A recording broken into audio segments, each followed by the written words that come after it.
Welcome to the Seekers Forum guest interview for this month's program, Nothing Happens Before Its Time, Secrets of Creativity.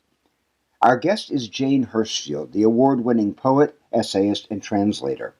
Ordained as a teacher of Soto Zen, Hirshfield is the author of several collections of verse, including The Beauty, a finalist for the National Book Award, After, shortlisted for the T.S. Eliot Prize, and two important anthologies of poetry by women.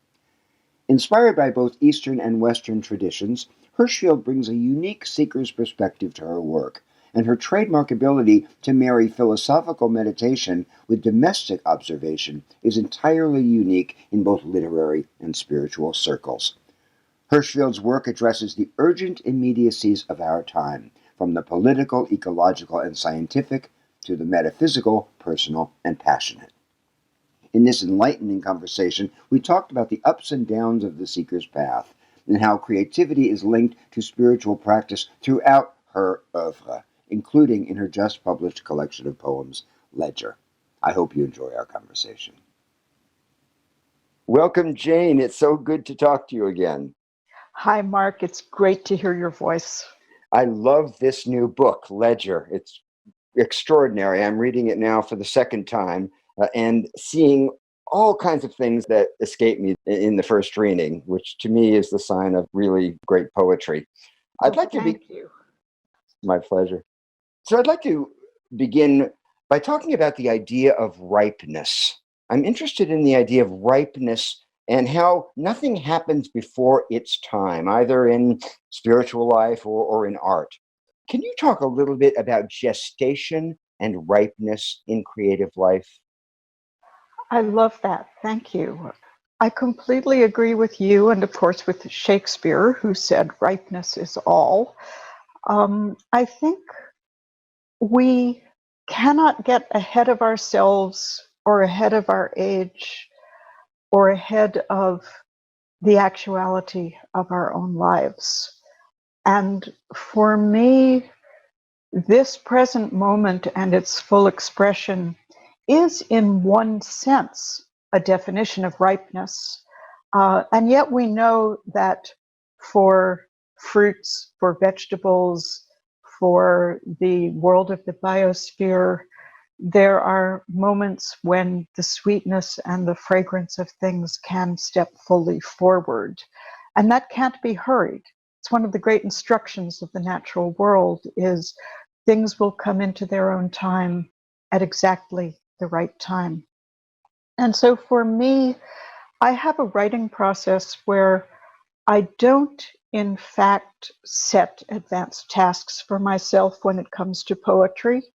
I write the poems that arrive, and they will, if there is no ripeness, if it is not the time for them, I simply won't have a poem. Nothing good will come if I try to force myself.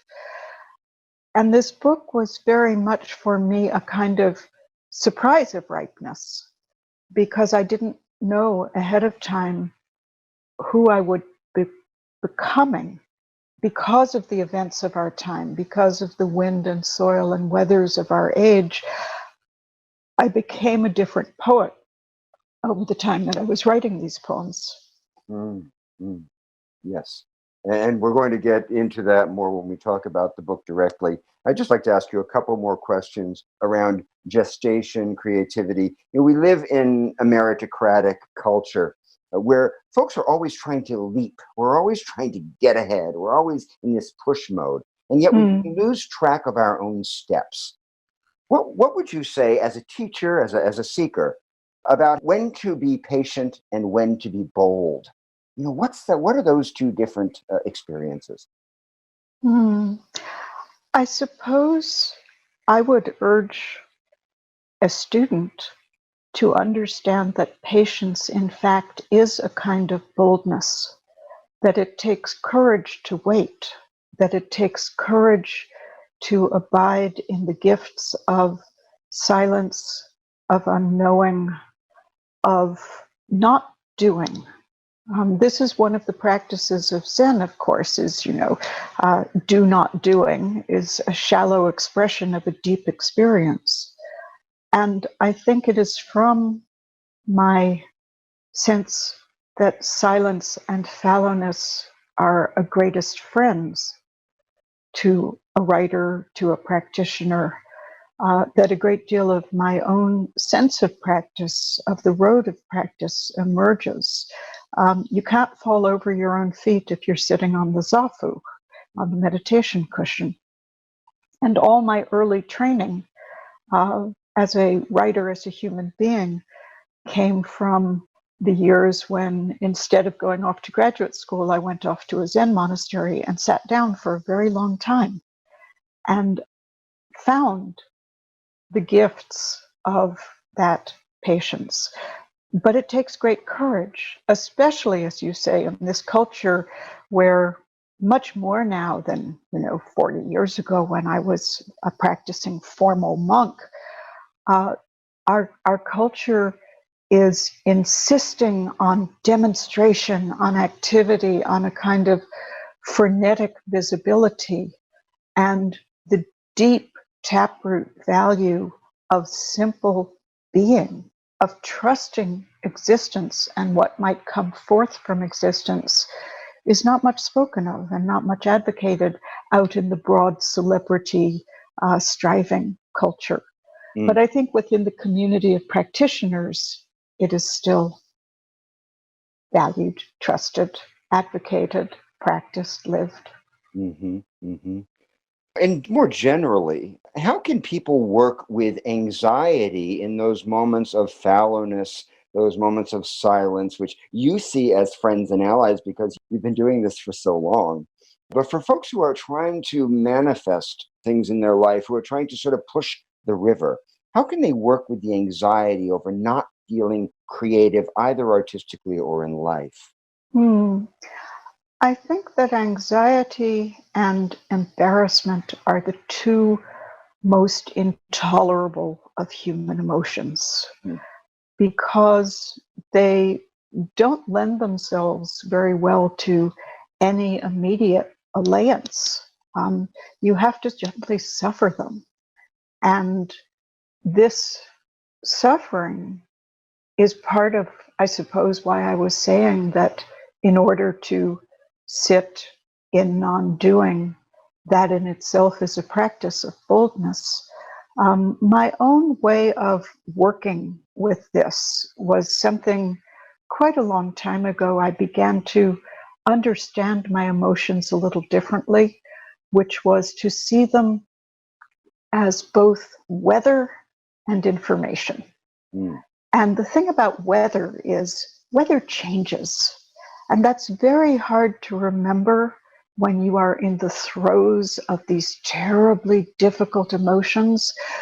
But you can remember a little that weather will change. You won't be feeling anxious about the same thing 5 years from now. That's deeply consoling and helpful to recall. But also to take it in as information that something is not right. And that something you can address. Mm. You might not be able to change the outer world, but you can address there is some reason why that anxiety is present, and to unfold and explore and navigate and be with that. That also takes a little of the intolerability away from it. When you understand, my life is telling me something, maybe I should inquire of it what that is, what wants shifting. And in the case of certain things, it's as simple as, oh, I need to apologize before I can do anything else. I simply need to apologize to the friend or the tree or the circumstance or my own discomfort with my own non-doing. Try first, perhaps as a practice, saying, I'm so sorry I did not recognize this moment for its completeness. And then see what comes after that. Beautiful. Beautiful. Thank you. Now let's turn to Ledger, your new book, which is intimately tied to our dangerous historical moment.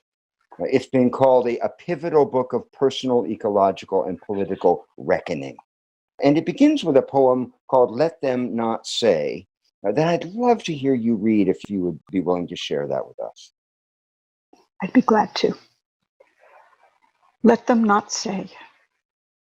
Let them not say, we did not see it. We saw. Let them not say, we did not hear it. We heard. Let them not say, they did not taste it. We ate. We trembled. Let them not say, it was not spoken, not written. We spoke. We witnessed with voices and hands. Let them not say, they did nothing. We did not enough. Let them say, as they must say something, a kerosene beauty, it burned. Let them say, we warmed ourselves by it, read by its light, praised, and it burned. I love that poem. To me, even though there's a sort of pre-cataclysmic tone to it, there's also hope in that poem to me. Is that an accurate reading? What is there hope in that poem? I think that is a marvelous question. And of course, what one finds in a poem is often a mirror of both the person looking and listening, and also the particular weather of the moment of listening. I think you are right to hear the hope. The poem is very dark because it is speaking from a future imagination of failure.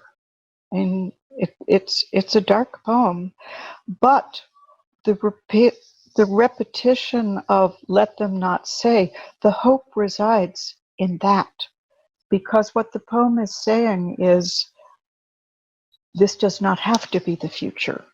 We could do enough. Let them not say they did nothing. We did not enough.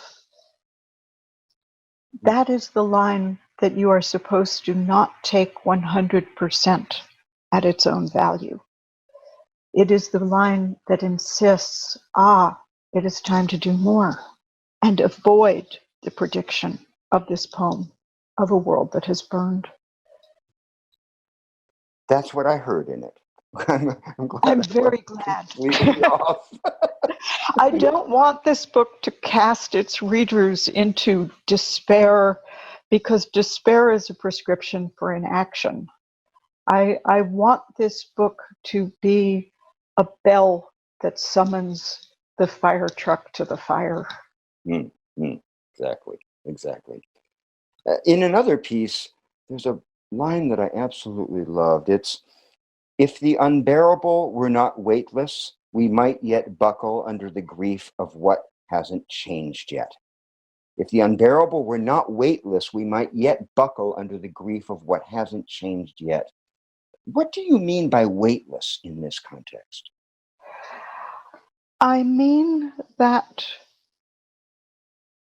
the unbearable lives in the realm of emotions.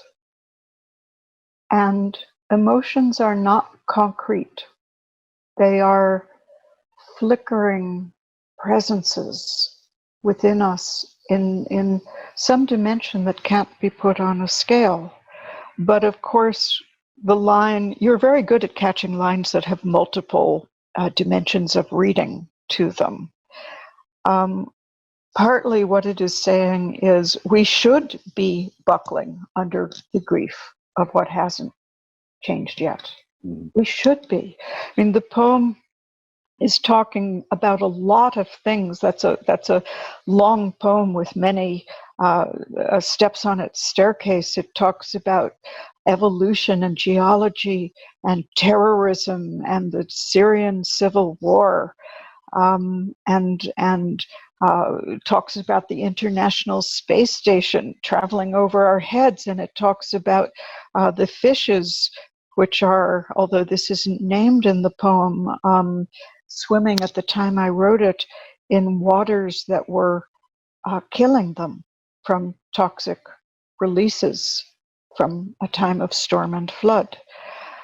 And I was overwhelmed by what I was living in, what I was seeing, what was in the news during that period, by the fact that I was wading literally calf deep in the evidence of climate change, because I was on an island that was only 5 feet above sea level at its highest point. But the refrain of that poem is the line at its opening and its ending: none of this had to happen. Mm-hmm. And so, again, the line, if the unbearable were not weightless, we might yet buckle under the grief of what hasn't changed yet, is talking about both our falling and our standing at the same time. Mm. Wonderful. Thank you. I'd like to ask you to read another poem, if you wouldn't mind, which I love, My Doubt. Could you read that for us? Yes, it will. There it is. Okay. So I'm going to say before I read it that one of the Buddhist teachings which have stayed with me from the first time I heard about it very early on in my entrance into formal practice is that Buddhist practice rests on a tripod: great effort, great faith, and great doubt. That teaching seems to me centrally important in its embrace of doubt and skepticism, and its turning away from an unbalanced certainty. Because one of the things that Buddhist practice is about is don't know mind, is foregoing the arrogance of what seems security. But there's no security in certainty. There is a great deal of security in questioning, in investigation. Okay, that was a long preface. Here's the poem. My doubt. I wake doubt beside you like a curtain half open. I dress doubting like a cup undecided if it has been dropped. I eat doubting, work doubting, go out to a dubious cafe with skeptical friends. I go to sleep doubting myself, as a herd of goats sleep in a suddenly gone quiet truck. I dream you doubt nightly, for what is the meaning of dreaming, if not that all we are while inside it is transient, amorphous, in question? Left hand and right hand doubt, you are in me, throwing a basketball, guiding my knife and my fork. Left knee and right knee, we run for a bus, for a meeting that surely will end before we arrive. I would like to grow content in you, doubt, as a double-hung window settles obedient into its hidden pulleys and ropes. I doubt I can do so. Your own counterweight governs my nights and my days. As the knob of hung lead holds steady the open mouth of a window, you hold me, my kneeling before you, resistant, stubborn, offering these furious praises I can't help but doubt you will ever be able to hear. Thank you so much. Now, I wanted to ask you a bit more about doubt and where a healthy, constructive, useful doubt tips into what you might call toxic doubt or paralyzing doubt.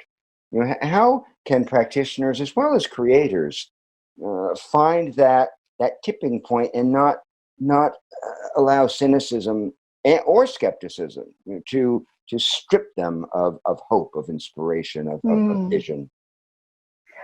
Well, there you have that three-legged tripod. Great faith, great effort, and great doubt. It's not doubt alone. It's doubt in balance with these other elements in our life. I think we all at different times in our life require a different correction of course. And it is perfectly true that a person paralyzed by self-doubt, a person who only has fallen into cynicism, which you are right to name as doubt, which has become so pervasive that no trust can abide for that person. What a it's a kind of hell realm to contemplate, leading your life in a condition in which no feeling of rightness could come, no feeling of trust could come. So my poem is probably a prescription for people who are not in exactly that impasse. It is for the people who are more certain and less open to questioning. But I do think the acupuncture point in all of this is the spirit of question asking. Mhm. And questions don't need to be seated in self-opinion. Questions are wonderfully, they are the neutral fish that can swim through every dangerous fish, every friendly fish, through the corals. Questions just are transparent water in a way, that can hold a life in a feeling of curiosity rather than opinion, openness rather than the slam shut doors of thinking you know everything there is to know. I'm going to make a big leap forward here and say that for me, one of the qualities that for me has been most helpful as an antidote to despair during this time when it can look as if the entire structure of the social compact and the entire web of the biosphere are under threat of complete collapse. One of the antidotes for me has been to cultivate the spirit of humility. And the spirit of humility is a spirit that asks questions. It is that sense of don't know mind. Because when I fall into the despair of thinking that collapse is inevitable, the only way I can find to rescue myself from that state is by, taking myself in hand and saying, oh, you think you know the future? Right. You think you know? How can you know? Oh, anything can happen at any moment. Anything can happen. And that is the great rescuing of questions, of humility, of never taking our own opinion as 100% correct. But also, there are certainly moments in any life when you feel the absolute perfection of things as they are. And when you do feel sure that your own feet are standing on the own ground in accord with gravity, in accord with every condition of being. And those moments are also great rescuing anchors in our human lives. And I do not mean to dismiss them. They are essential, they are indispensable. And the memory of them, even when you can't quite find your balance to them, that also matters and helps. Just to remember, I have known a moment when everything was perfection. And this is one of the paradoxes of spiritual life, which are, after all, built on paradox. In every spiritual tradition, you find at least some of the mystics speaking in the tongue of paradox. And it's that at the same time, I can firmly believe that one must always doubt, one must always question, and firmly believe that there are moments that survive the questioning, to which the answer is yes, yes, this is so. I'd like to ask you about contentment. You have a poem about contentment, which dovetails nicely with what we were just talking about, and you reject contentment.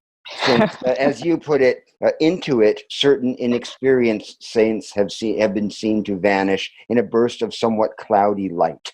Well, that is 2/3 of the poem. It's the part I wanted to ask you about. So why cloudy, and why does contentment not appeal? Yeah, I was there is a hidden second meaning to contentment behind that poem, which is that contentment can too easily glide into complacency. And it is complacency. The poem follows my doubt in the book. They're a kind of pair, and I I worry that that easy contentment is complacency, and that it is a danger for those of us in spiritual practice.